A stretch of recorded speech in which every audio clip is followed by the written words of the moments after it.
자, 정책 질의하세요. 조용히 했어요, 이거. 남 질의하는데 지금 말씀을 예의를 갖춰. 하셨네요. 예의를 갖춰요. 자, 질의해 주시기 바랍니다. 시간 짜. 질의 시간.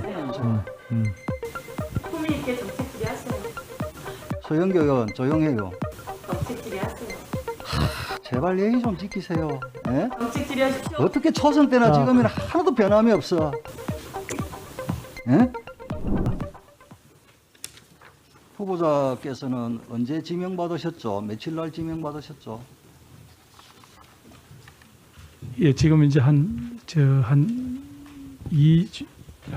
15일, 한 16, 7일 된 것 같은데 정확하게 예, 날짜. 예. 어제 우리 문재인 정권은 국민들께 큰 또 잘못을 했습니다. 인사청문회를 왜 합니까? 국민들께서 후보자의 자질과 능력, 도덕성을 보고 과연 저분이 대한민국의 장관으로서 적격한지를 판단할 수 있는 기회를 제공하는 거 아닙니까? 그죠? 네. 그렇게 그런데 하겠습니다. 예. 180여석의 이 거대 여당이 그 숫자만 밀어붙여서 어제 5명에 대한 인사청문회를 일시에 치렀어요.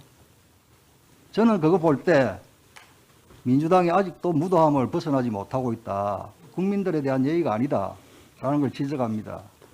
해도 너무한 장관 후보자들, 지금 제가 오늘 보도를 보니까 민주당 내에서도 어제 청문회 한 장관들을 어떻게 처리할지 지금 고심 중이다. 이런 보도를 본 것 같아요. 자, 정세균 전 총리 정말 무책임한 분입니다. 후임자가 정해지지도 않았는데 지명이라도 되는 걸 보고 그만둬도 그만둬야 되는데 사표 던져버리고 대통령은 또 덜렁 수용을 하네요. 예? 이 총리 공백 기간이 얼마 됐습니까? 이게. 자, 어제 청문회 한 5명의 장관 후보자들 누가 제청했습니까? 아마 저는 아직 권한이 없는 자이니까 아무래도 정 총리께서 하시지 않았겠습니까? 모르겠어요. 모르겠습니다. 예? 헌법 87조에는 국무위원은 국무총리가 제청을 하도록 되어 있거든요. 그러니까 저는 정 총리께서 하시고 가신 게 아마 아니- 절차가 생략되었다든지 그러면 더 큰 문제가 있을 수가 있고요. 결국은 문재인 대통령은 본인이 공약한 인사기준 다 어겼어요. 지금까지 야당이 반대한 청문 대상자 29명 임명 강행했거든요. 자, 조금 전에 서영교 의원께서 지금 이 엄정한 시국에 또 지난 정권 탓을 하는 거예요. 예? 근데 우리 국민들은 이제 과거 탓하지 마라. 문재인 정권이 왜 대통령을 하고 국무총리 왜 합니까? 현재의 이런 엄중한 시기, 위기를 잘 극복하고 우리 미래 세대에게 밝은 미래를 제시하라. 이거 아닙니까? 그런데 전 정권 탓만 한단 말이에요. 사진 띄워보세요. 이게 언제 사진인지 압니까?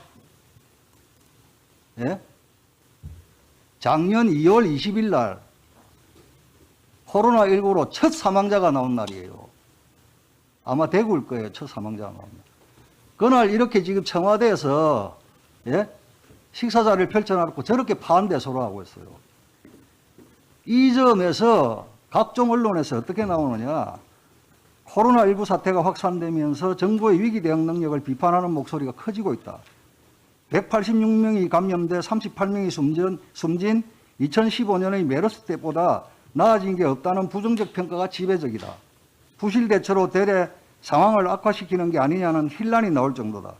문재인 대통령은 당시 야당 대표로서 메르스 슈퍼 전파자는 위기관리 능력이 허술한 박근혜 정부 자신이라 강하게 비난했다. 그때의 화살이 문 대통령에게 부메랑으로 돌아오는 모양새다. 귀하디 귀한 우리 국민이 코로나19로 사망한 그날이에요, 이게. 예? 이래놓고 과거 정부 탓하고 있어요? 양심이 있어야지. 예? 조문을 가도 뭐 할 판에 지금 저렇게 밥자리 펴놔놓고 저렇게 대통령 부부가 저렇게 파한대소를 하고 있어요? 적어도 염치가 있어야죠. 남 탓할 것 같으면. 에휴. 네, 자, 정책 질의하세요. 조용히 했어요, 연거. 남 질의하는데 지금 말씀을 예의를 갖춰. 하셨네요. 예의를 갖춰요. 자, 질의해 주시기 바랍니다. 시간 짜. 질의 시간.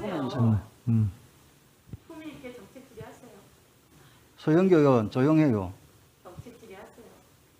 제발 예의 좀 지키세요. 예? 정책 질의하십시오. 어떻게 초선 때나 자, 지금이나 하나도 변함이 없어. 예? 정책 질의하세요. 품위 있게 질의하세요. 자, 후보자님. 네. 첫 질의 때 제가 위선이라는 것은 자신의 행동이 자신의 말을 배반할 때 위선이라고 했어요. 2015년 9월 달에 문재인 대통령이 당시 민주당 당대표하면서 국가 채무 40%가 깨졌다며 박근혜 전 대통령을 맹공을 했어요. 그런데 작년 5월 16일 날 국가재정전략회의에서 홍남기 부총리가 국가 채무 비율 마지노선 40%를 이야기하니까 그 근거가 뭐냐고 힐난을 했어요. 도대체 문재인 대통령 경제에 대한 기준이나 철학이나 이 지식이 제대로 지금 갖춰진 겁니까? 본인이 당대표로 있을 때는 40% 무너졌다고 난리를 치고 대통령으로 있을 때는 40% 근거가 뭐냐고 또 경제부총리를 또 힐난을 하고 어떻게 생각합니까?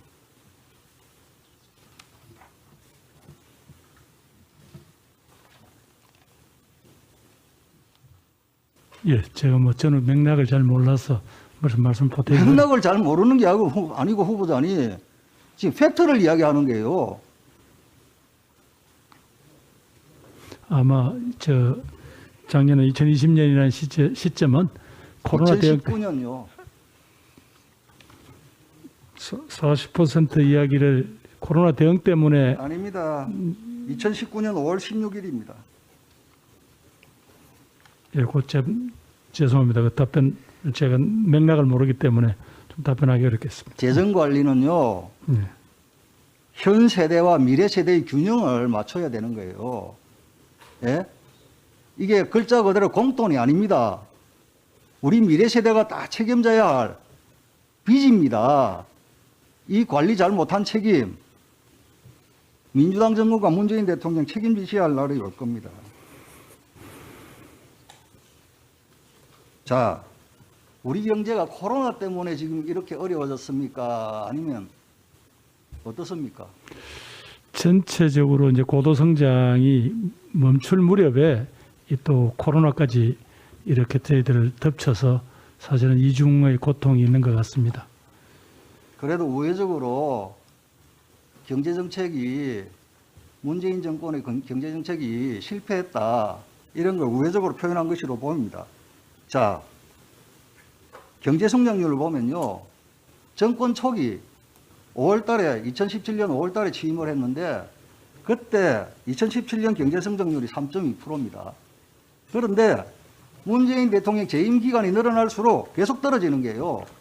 18년 2.9%, 19년 2%, 코로나 전혀 관계없이 2020년에는 마이너스 1%예요.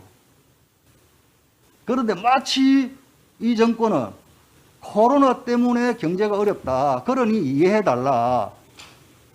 이런 취지로 강변을 하는 거예요. 의원님, 작년에는 전 세계적으로 다 마이너스가 많이 났고요. 예. 대내외적인 경제 여건이 다 복합적으로 작용을 합니다. 하는데 제가 지금 시간이 1분밖에 안 남아가지고 구체적으로 좀 들어갈 건데요. 예? 이 문재인 정권의 경제정책 완전히 실패한 정책입니다. 자, 볼까요? 최저임금 인상. 이게 여러분 정권에서 주장하는 소득주도 성장의 핵심적인 요소죠. 네? 예, 소득주도성은 그렇습니다. 예. 최저임금. 예. 최저임금 성과를 거뒀습니까?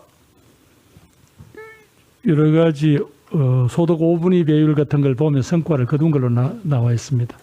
그 후보자님 네, 제대로 좀 파악 좀 하십시오. 제가 사전 질의를 들었지 않습니까?